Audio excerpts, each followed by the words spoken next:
We all know Darul Arqam, the house of Al-Arqam. He was one of the companions of Nabi sallallahu alayhi wasallam, and he's the one who supported Muhammad sallallahu alayhi wasallam aggressively. From that small house, the Islam became big and wide.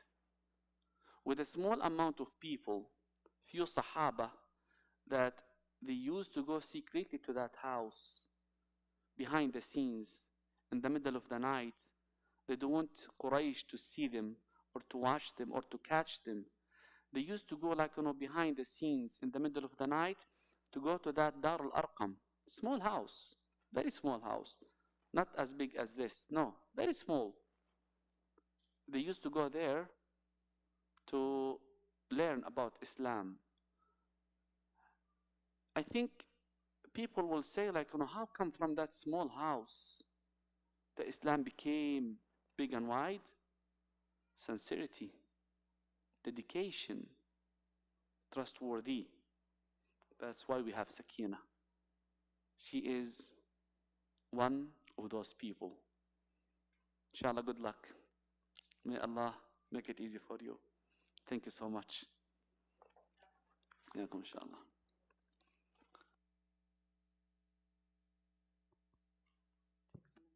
Jazakallah khair. This one?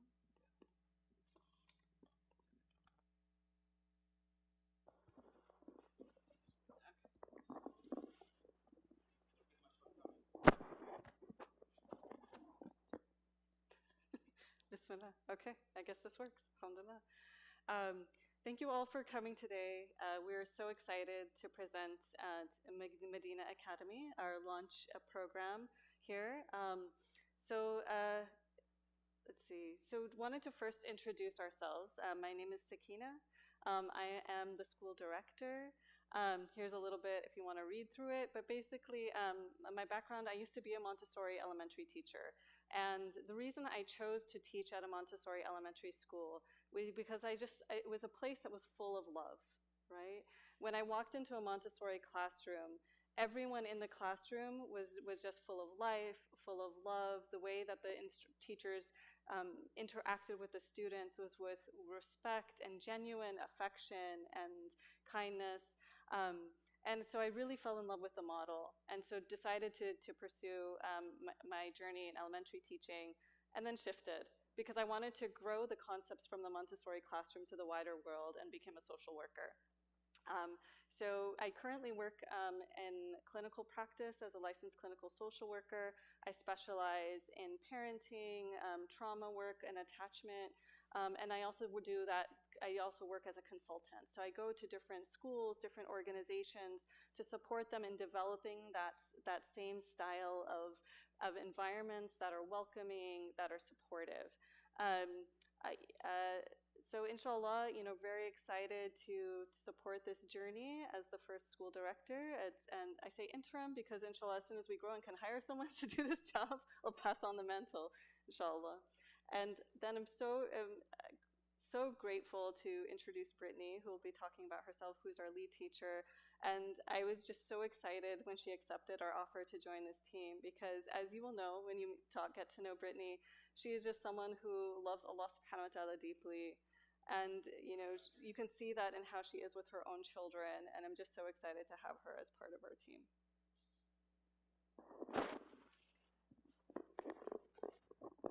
All right. Assalamu alaikum. My name is Brittany Alcazar, and I have been in education for about 15 years in a variety of roles. I first started as a behavioral therapist, and while I was working in my graduate program for mental health counseling, I worked as a therapist in elementary schools. I soon had a shift in what I wanted to achieve career-wise, and that ended up being an elementary school teacher.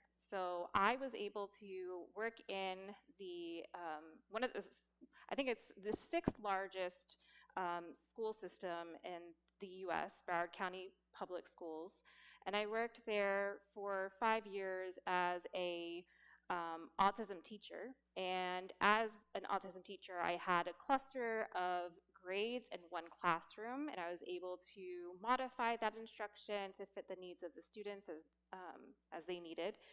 And not only that, but I was then able to grow from that position, and I became the autism coach for a school that was dedicated to K through 8th grade. So I worked for a variety of students. I consulted with classrooms, the general education teachers, working on how to make accommodations to better suit the needs of their children. And then we moved to California. And now I hope to bring that love of education to this Montessori school. I found that while working in the classroom that I had, a lot of the systems that were put into place, the best teaching practices, were modeled after Montessori, the Montessori approach to education. And I guess we can go ahead and kind of go into that. Or do you want to take this? Sure. All right, so now we'll talk a little bit more about our approach. So we have a lot of information to cover, so inshallah we'll just kind of plow through and then we'll take questions at the end, inshallah.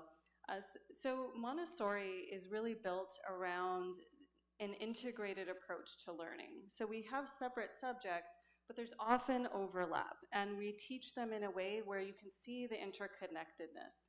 And subhanAllah, we just find that this is really integrates naturally to an Islamic worldview where we don't see people as one thing, right? We look simultaneously at the spiritual self, the intellectual self, the physical self, the emotional self, and the social self. And our approach tries to combine all of these facets of education and nurturing the whole child at all times.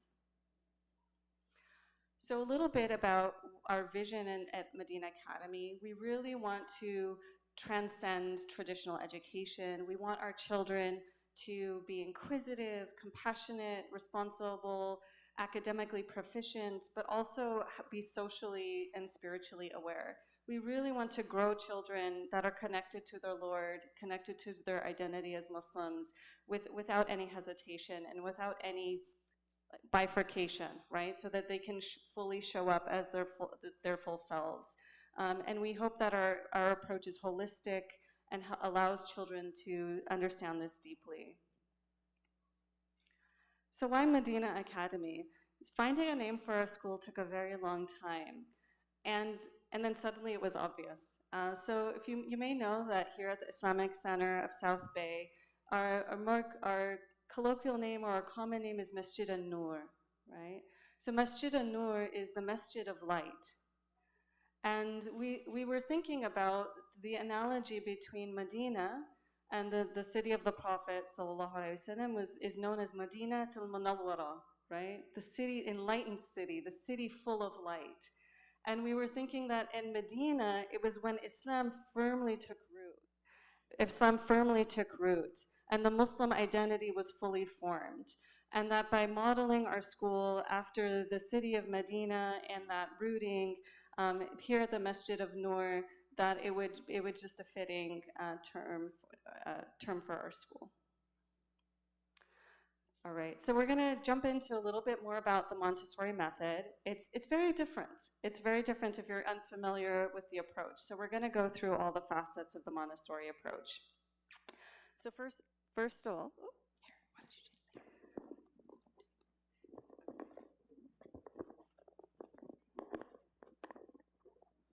I'm gonna do this after all, alhamdulillah. Is it on? Yes. So Maria Montessori was one of the first female physicians in Italy.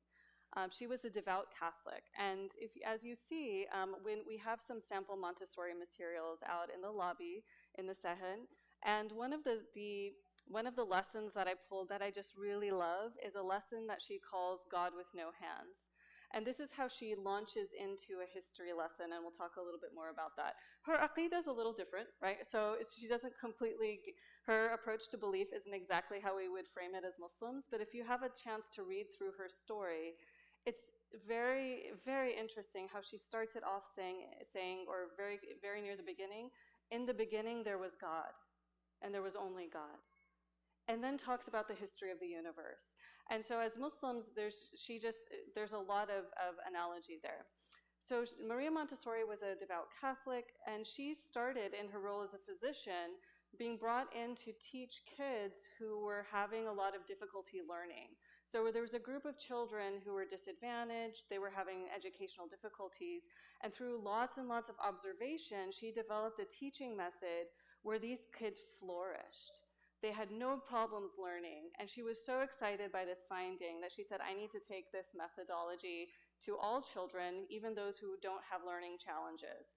So in 1906 to 1911, she developed the first Casa dei Bambini, which was her children's house, which in English, and that was where she first established this methodology for all children.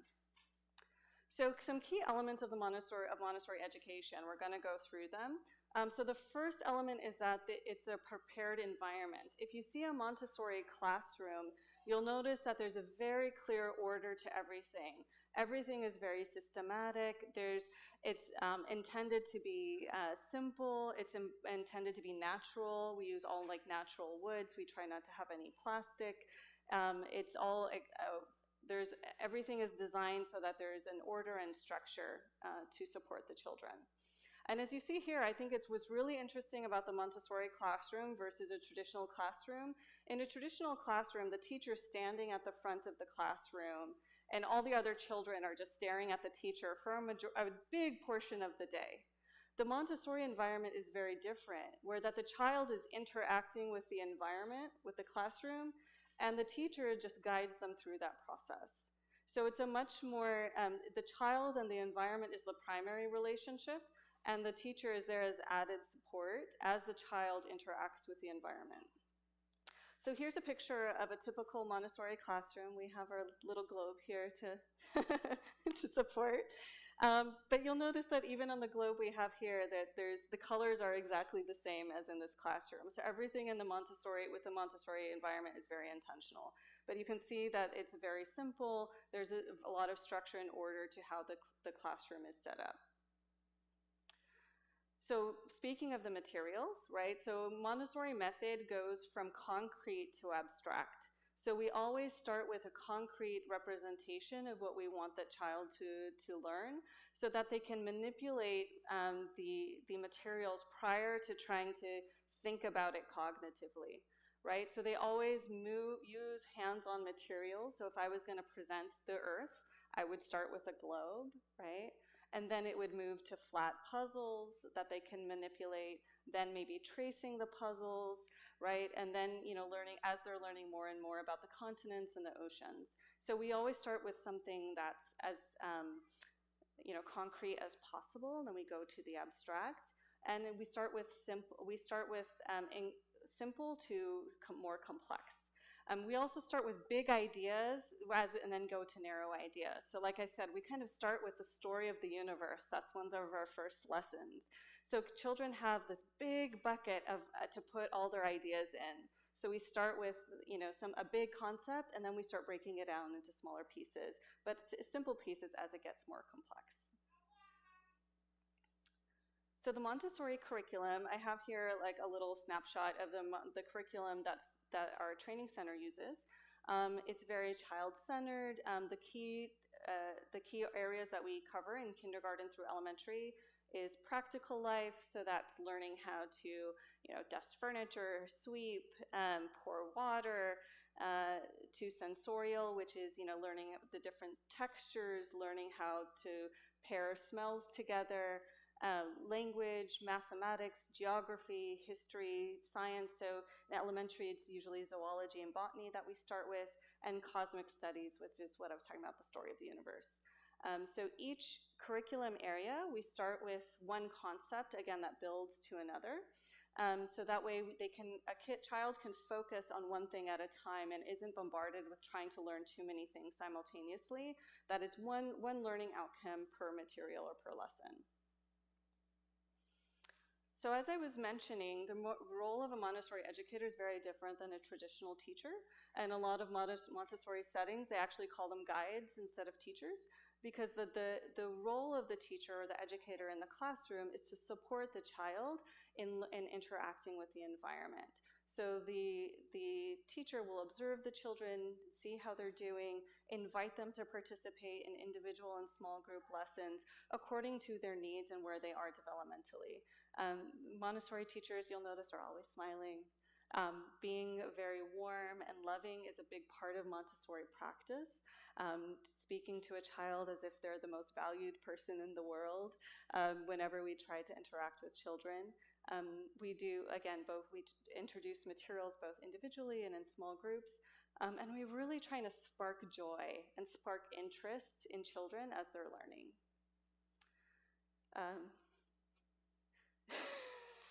That's my son. So this is Bilal working on the large bead frame when he was in 3rd grade. He has that T-shirt that says, "If you can't find me, go to the masjid," something like that. So Montessori work cycle, you'll see children working both individually and in groups. We purposely have a very long work cycle, which is 1.5 to 3 hours of uninterrupted learning, pretty much. So the children will launch into their work for the day, and as they're working, then that's when the teacher might go up to one child or invite a group of children to introduce them to a new lesson to scaffold and build on what they already know. So this really helps kids gain a lot of focus, and they can just go deep into what they're working on, and they have freedom of movement, which we'll get into, so they can work on multiple, when they're done with one work, they put it away, and they can get out another work during that work cycle. So here's some sample pictures of the classroom that I was teaching in. I had to take pictures of lessons that I taught for proof. So let's see, can you see my cursor? No, okay, you can. Okay, so I'm gonna go left to right. So this is a group of kindergartners and 1st graders. I brought out I had a globe, like a blow-up globe that had texture, so I thought that was a kind of a nice add-on. So this is a group of kindergartners and 1st graders examining the world. Here, again, top left are some of the maps I was talking about. So once they learn about the spherical globe, then they start to learn about flat maps. So this is, again, kindergartners and 1st graders learning that.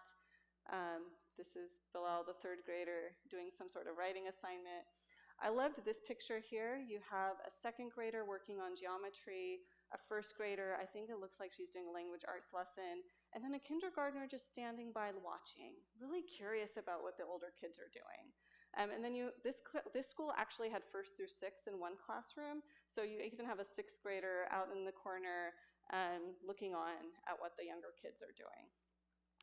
Then we have kindergartners and 1st graders doing a science experiment, geometry lesson, 2nd and 3rd graders, a 3rd grader on his own again. We have actually first and 3rd grader doing a geometry lesson. As Bilal will share, he entered the school at 3rd grade, so had a few lessons to catch up on, so sometimes went with the younger kids to get caught up on that. And we have a group of kindergartners here doing a lesson, and another kindergartner, which is my other son, who's 19 now, alhamdulillah, doing a math lesson with golden beads. So as you can see, I wanted to kind of give a variety of what you might expect to see in a Montessori classroom. So you have kids seated at tables, you have a lot of floor work. The whole classroom is usable. It can be individual work, you can work with a group, so it's usually not quiet, right, necessarily, because there's interaction. A kid can invite the classroom to lower the volume if it gets to be too much, but it's a very interactive work cycle. Then kind of lastly, just another key element of Montessori education is the core principles. As I mentioned several times, respect for the child is a key Montessori principle. Another one is called absorbent mind. So Maria Montessori observed that those first 6 years of life, kids are like sponges. Just everything around them they can pick up. So it's kind of allowing them the exposure to get as much as they can while they're in that sponge phase. Sensitive period. So she also noticed that every child, depending on their developmental level, will have a window when they get really excited about something. So it might be a math, it might be math at one point, it might be a certain grammar, it might be zoology, but they have a sensitive period where they can go really deep and really fast in that window. And so what the teacher does as part of their role is observe that and notice when a kid is just into math and encouraging that and allowing that to happen. So when they're in that sensitive period, they can really grow at an exponential rate because that's where their passion is. So it's noticing where the child's passion is in the moment so they can go really deep into that. Not to say they don't do the other things too. They do, it's balanced, but allowing for more time to be spent on what a kid is interested in. I talked about educating the whole child, individualized learning. As you notice, we have multi-age classrooms in a Montessori environment. And there's a few reasons for that. One is that not every child develops at the same rate academically, right? And so we want to meet children where they are and allow them to grow at a pace that makes sense for them. So they can go as quickly through math, for example, or as slowly as they need to until they're ready to move on. As you notice, there's freedom of choice and movement. A child can choose which work to do. So in the beginning of the day, the teacher will work with them to set an agenda. But they still have freedom to decide what they want to do first, when they want to do it, and how much they want to do. And they can move. They're not sitting at a desk, right, for most of the day, unless they choose to. They can use the floor. They can go up and down. They can step outside to take some fresh air. They can maybe spend a moment in the garden and look at some plants or water the plants and then come back in. So kids have that ability to move as they need to throughout the day. We talked about the prepared environment. One really big part of the Montessori method is building what we call intrinsic motivation, right? So we don't use rewards, we don't use punishment, we don't use stickers, we don't use candy, right? It's all about, Maria Montessori said that education or learning is its own reward. And you might recognize that in your own life. Like when you work really hard at something and then you suddenly get it, it feels so good. And it's the same for a child in a Montessori environment, that when they get something and they're good at it, they've mastered it and are ready to move on to the next thing, it's its own adrenaline, right? Dopamine rush. We don't need to reward kids in this environment. So supporting that and building that so kids want to learn for the sake of learning and to please Allah subhanahu wa ta'ala, right, rather than to please us, is really important. We talked about independence. And then the last part here is auto-education. So all of our Montessori curriculum materials are self-correcting. So for example, if a child's working on a math problem, the answer is on the back. Because the goal is not to trick the child. The goal is to support the child in learning how to do the problem so they can get the right answer. If a child works through a problem and they flip it over and it's not correct, then they can try again. And they can ask for support, either from an older student who has done it before or from the teacher, that all the materials are self-correcting so a child can eventually get to that place of success. All right, do you want to do this one? So usually when I am teaching my students, I like to give them an example of what something is and then what something is not. So just flows off of what the previous slide said. The lectures, you're not lecturing students. I'm not sitting up here telling the students what they need to learn. They are engaging with the material. They do have that ability to use flex seating, which is a special new term that they came up with in public schools. So they, like she mentioned, they are sitting on the floor, they're going outside, they're walking around. If they feel like they're getting dysregulated, they can do wall push-ups. But whatever it is that they need to do in order to really help better understand the concepts that they're learning. They're not seated at their desks. It's not going to be a quiet classroom. Most of the time when we go into a public school setting, if you have older children, a lot of times teachers want the classrooms to be quiet, they're working independently. But in this sort of environment, we enjoy seeing collaboration. We enjoy seeing children work together. It's not externally motivated. We don't have standardized tests and quizzes. I think a lot of parents do kind of question that. How will you know that your child is making progress? Well, as teachers, we are constantly monitoring how the child is acquiring that material. We're taking those notes, we're making a profile or a portfolio of how the child is growing in the various skills. And then there are other ways of presenting knowledge. I don't need to have a child sit and fill out a multiple choice test. A child can make a presentation, a child can explain the steps of a math problem, or a child can make a presentation explaining a certain topic. Again, there's no restricted movement. It's not visually cluttered or overstimulating. I think a lot of times when I go into a public classroom, and I'm in one almost every single week working at my daughter's school, it kind of looks like they went to Target and Target threw up all over the classroom. It is, for me, very overstimulating. It is very distracting. I'm not quite sure where materials are, but in this environment, everything is very purposeful. We have a lot of color coding, and you might see that in a few slides. So children understand this color represents math, this color represents language arts. And then homework. I think another question for parents is, well, how is my child going to continue that education after school, when school is over? And I say, leave school at school. When we go to work, we work, and then we come home, and we try not to take that work with us. And I think the same thing can be applied to children as well. I think home is a great time to get to know your children better, get to explore various topics outside of the classroom.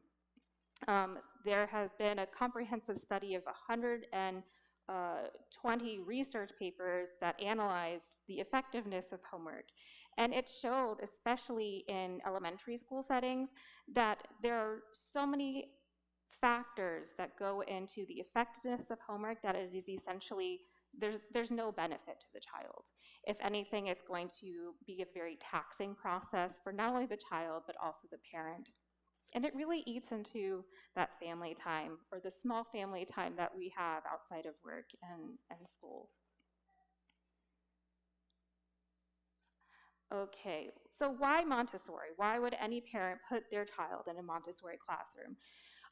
I think going off of my experience of seeing a public school classroom versus a Montessori classroom, we see today that there is a growing number of children who have neurodivergence. And basically what that means is you have children who basically have just differently wired brains.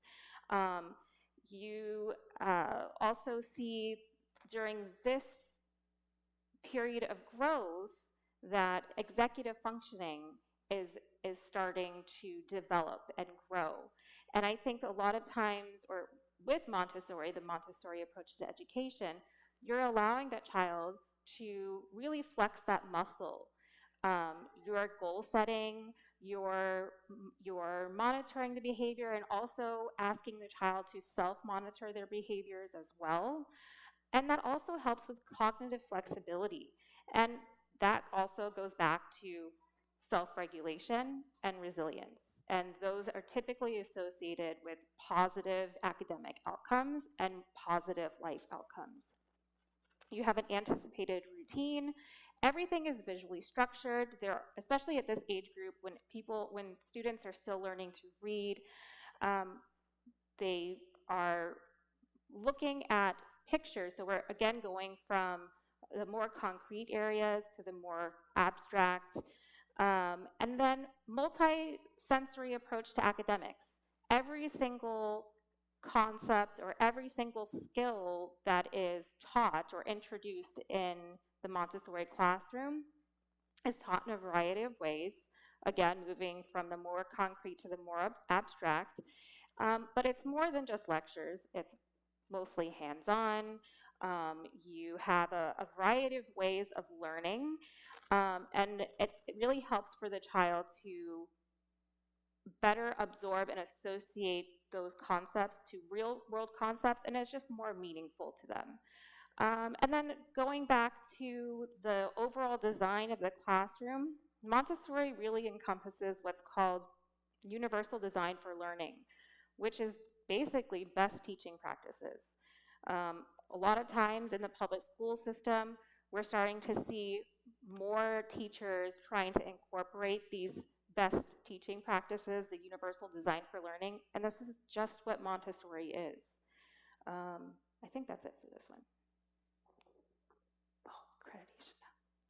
I thought I would be able to skip over. Okay, so accreditation. People want to know if we're accredited. We are in the process of becoming accredited with both Montessori, American Montessori Society, and I think it's pronounced WASC. And we, in order to achieve those accreditations, we need to have our school open. And the reason for that is because we have a third party from these organizations come in to assess the progress of the students to see if they are achieving and meeting those milestones that are needed to have overall success in their academic life and life after school.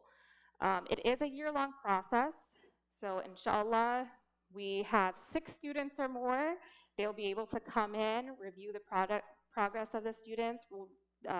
They look at the portfolios that we maintained, the conference notes that we take when we meet with parents, and they take all that into consideration. And just going off this first bullet point, having this accreditation is very important because it ensures that we are providing the highest of quality and education to the child. Curriculum, we have, in addition to the Montessori approach to learning, we will be utilizing a digital platform called Transparent Classroom. And what's so nice about this program is that not only do teachers lesson plan from this program, but the parents can see the lessons that their child has been introduced to, what the children has attempted, and then any mastery or progress in the variety of academics. This program will also be used for communicating. So if for some reason, Sarah is sick on Tuesday, a parent can just send in an email, hey, she's going to be out, and then we can communicate that way. And in addition to this, you can also see that the milestones that the child meets in the Montessori curriculum is also equated to the Common Core state standards.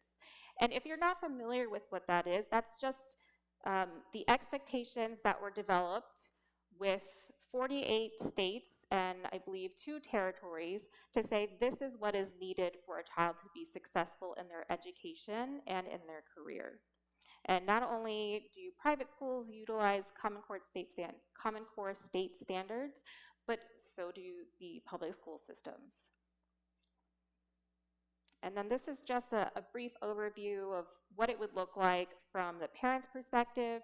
You see here on the left side of the screen, a child was introduced to one particular lesson. They were working with the lesson. There's a photo. Usually, well, because this is a younger child who's 4, there is no additional information. But for older children, there may be a comment. This is what the child was introduced to. And then, oh yeah, that's right. And then if you have no idea what this is, you're looking at it, it just looks like blocks, you have the option of clicking on that particular lesson, and it helps to outline everything. So if for some reason you want to do this on the weekend with your child, or you want to just talk about it with them, you have a whole outline of how it was introduced, the materials that were needed, and how it can be incorporated in the home environment.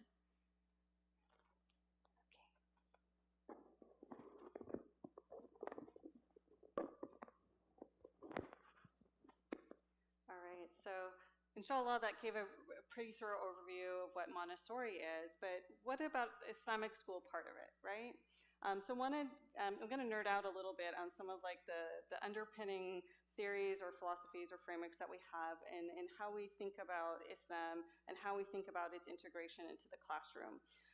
So this is a slide from one of my teachers, Dr. Rajab Shenturk in Turkey, and he coined this term called multiplexity, and it's based on this traditional Islamic approach to understanding the world, understanding ourselves, called like maratib, right? So in this slide, it's maratib al-wujud, right? The layers or levels of existence. So thinking about that, simultaneously, there's the material world that we're in, right? And then we also know that there's the non-material world around us, right? The unseen.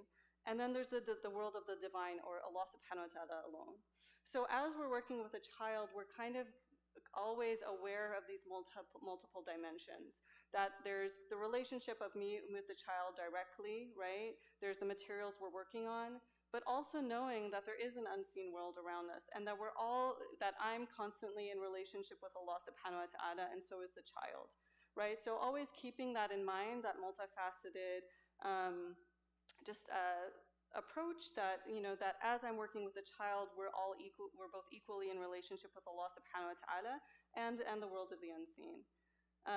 Another slide from Dr. Shenturk is this talk thinking about, well, how do we know what we know in Islam, right? What are our sources of knowledge? So we have empirical knowledge, so these are the things that we get from our senses.